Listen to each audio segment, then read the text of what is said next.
Bonjour à toutes et à tous. Lecture aujourd'hui du chapitre 17, La solidification du monde, du livre de René Guénon, Le règne de la quantité et les signes des temps. Revenons maintenant à l'explication de la façon dont se réalise effectivement, à l'époque moderne, un monde conforme, dans la mesure du possible, à la conception matérialiste. Pour le comprendre, il faut avant tout se souvenir que, comme nous l'avons déjà dit bien des fois, l'ordre humain et l'ordre cosmique, en réalité, ne sont point séparés comme on se l'imagine trop facilement de nos jours, mais qu'ils sont au contraire étroitement liés, de telle sorte que chacun d'eux réagit constamment sur l'autre et qu'il y a toujours une correspondance entre leurs états respectifs. Cette considération est essentiellement impliquée dans toute la doctrine des cycles, et sans elle, les données traditionnelles qui se rapportent à celle-ci seraient à peu près entièrement intelligibles. La relation qui existe entre certaines phases critiques de l'histoire de l'humanité et certains cataclysmes se produisant suivant des périodes astronomiques déterminées en est peut-être l'exemple le plus frappant. Mais il va de soi que ce n'est là qu'un cas extrême de ces correspondances, qui existent en réalité d'une façon continue, bien qu'elles soient sans doute moins apparentes, tant que les choses ne se modifient que graduellement et presque insensiblement. Cela étant, il est tout naturel que, dans le cours du développement cyclique, la manifestation cosmique tout entière et la mentalité humaine, qui d'ailleurs y est nécessairement incluse, suivent à la fois une même marche descendante dans le sens que nous avons déjà précisé et qui est celui d'un éloignement graduel du principe, donc de la spiritualité première qui est inhérente au pôle essentiel de la manifestation. Cette marche peut donc être décrite en acceptant ici les termes du langage courant, qui d'ailleurs font ressortir nettement la corrélation que nous envisageons, comme une sorte de matérialisation progressive du milieu cosmique lui-même, et ce n'est que quand cette matérialisation a atteint un certain degré, déjà très fortement accentué, que peut apparaître corrélativement, chez l'homme, la conception matérialiste, ainsi que l'attitude générale qui lui correspond pratiquement et qui se conforme, comme nous l'avons dit, à la représentation de ce qu'on appelle la vie ordinaire. D'ailleurs, sans cette matérialisation effective, tout cela n'aurait pas même le moindre semblant de justification, car la réalité ambiante lui apporterait à chaque instant des démentis trop manifestes. L'idée même de matière telle que les modernes l'entendent ne pouvait véritablement prendre naissance que dans ces conditions. Ce qu'elle exprime plus ou moins confusément n'est d'ailleurs, en tout cas, qu'une limite qui, dans le cours de la descente dont il s'agit, ne peut jamais être atteinte en fait. D'abord parce qu'elle est considérée comme étant en elle-même quelque chose de purement quantitatif, et ensuite parce qu'elle est supposée inerte, et qu'un monde où il y aurait quelque chose de vraiment inerte cesserait aussitôt d'exister par là même. Cette idée est donc bien la plus illusoire qui puisse être, puisqu'elle ne répond absolument à aucune réalité, si bas que celle-ci soit située dans la hiérarchie de l'existence manifestée. On pourrait dire encore en d'autres termes que la matérialisation existe comme tendance, mais que la matérialité, qui serait l'aboutissement complet de cette tendance, est un état irréalisable. De là vient, entre autres conséquences, que les lois mécaniques formulées théoriquement par la science moderne ne sont jamais susceptibles d'une application exacte et rigoureuse aux conditions de l'expérience, où il subsiste toujours des éléments qui leur échappent nécessairement,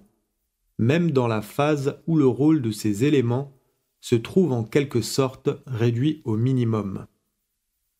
Il ne s'agit donc jamais là que d'une approximation, qui dans cette phase et sous la réserve de cas devenus alors exceptionnels, peut être suffisante pour les besoins pratiques immédiats mais qui n'en implique pas moins une simplification très grossière, ce qui lui enlève non seulement toute prétendue exactitude, mais même toute valeur de science au vrai sens de ce mot.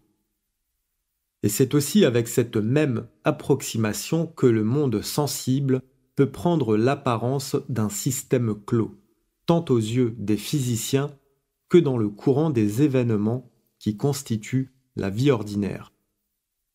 Au lieu de parler de matérialisation comme nous venons de le faire, on pourrait aussi, en un sens qui est au fond le même, et d'une façon peut-être plus précise,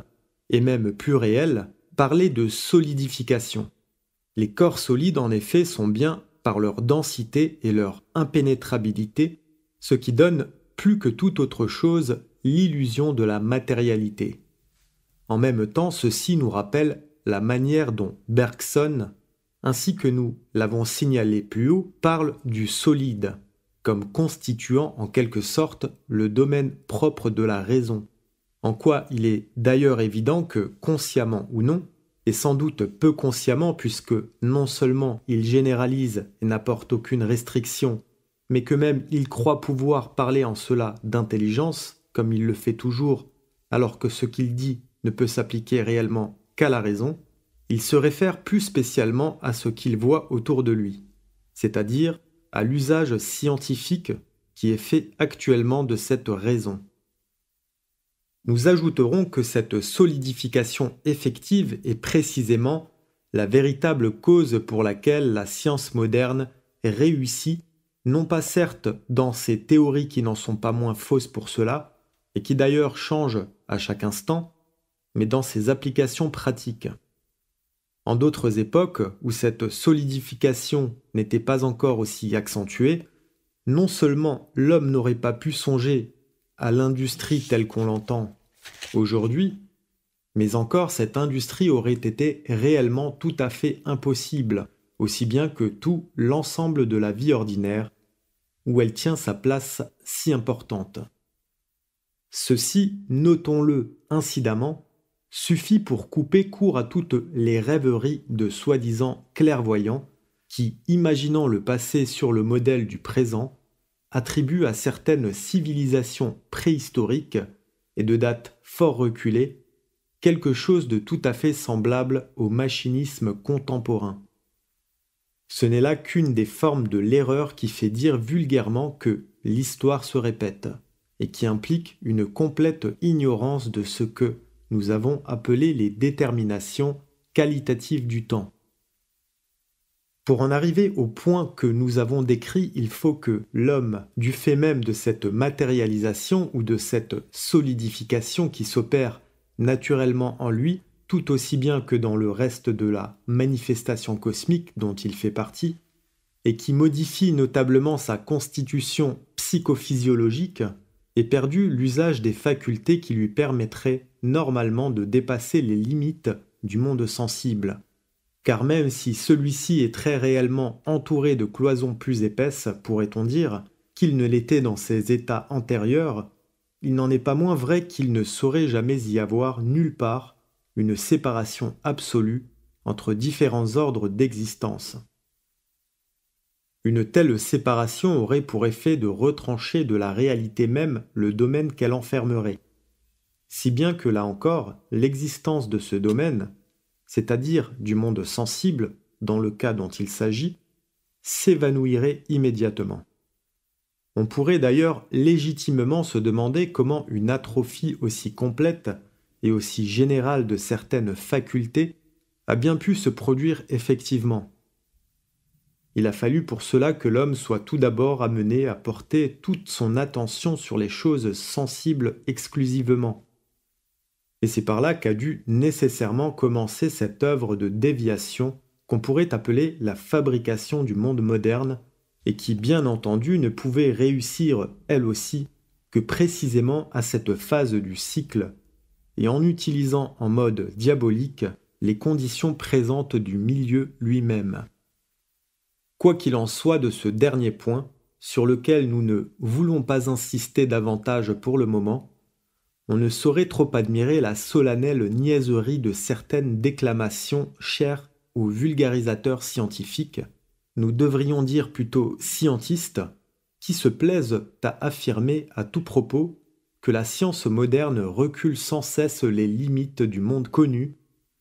ce qui en fait est exactement le contraire de la vérité. Jamais ces limites n'ont été aussi étroites qu'elles le sont dans les conceptions admises par cette prétendue science profane,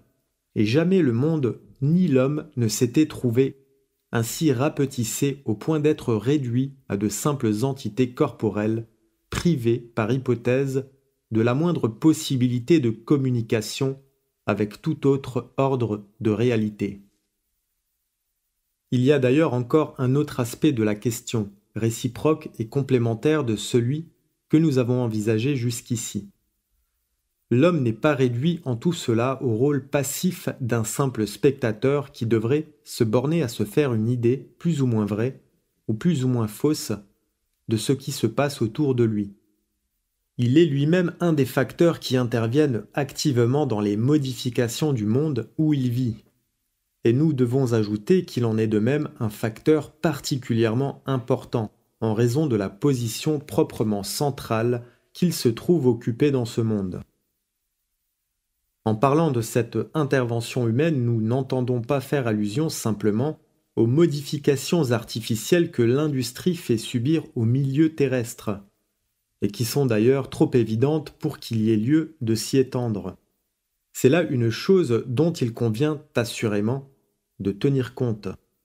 Mais ce n'est pas tout, et ce dont il s'agit surtout, au point de vue où nous nous plaçons en ce moment, est quelque chose de tout autre, qui n'est pas voulu par l'homme, du moins expressément et consciemment, mais qui va cependant beaucoup plus loin en réalité. En effet, la vérité est que la conception matérialiste, une fois qu'elle a été formée et répandue d'une façon quelconque, ne peut que concourir à renforcer encore cette solidification du monde qu'il a tout d'abord rendu possible. Et toutes les conséquences qui dérivent directement ou indirectement de cette conception, y compris la notion courante de la vie ordinaire, ne font que tendre à cette même fin, car les réactions générales du milieu cosmique lui-même changent effectivement suivant l'attitude adoptée par l'homme à son égard. On peut dire véritablement que certains aspects de la réalité se cachent à quiconque l'envisage en profane et en matérialiste, et se rendent inaccessibles à son observation. Ce n'est pas là une simple façon de parler plus ou moins imagée, comme certains pourraient être tentés de le croire, mais bien l'expression pure et simple d'un fait, de même que c'est un fait que les animaux fuient spontanément et instinctivement devant quelqu'un qui leur témoigne une attitude hostile. C'est pourquoi il est des choses qui ne pourront jamais être constatées par des savants matérialistes ou positivistes, ce qui naturellement les confirme encore dans leur croyance à la validité de leur conception, en paraissant leur en donner comme une sorte de preuve négative, alors que ce n'est pourtant rien de plus ni d'autre qu'un simple effet de ces conceptions elles-mêmes.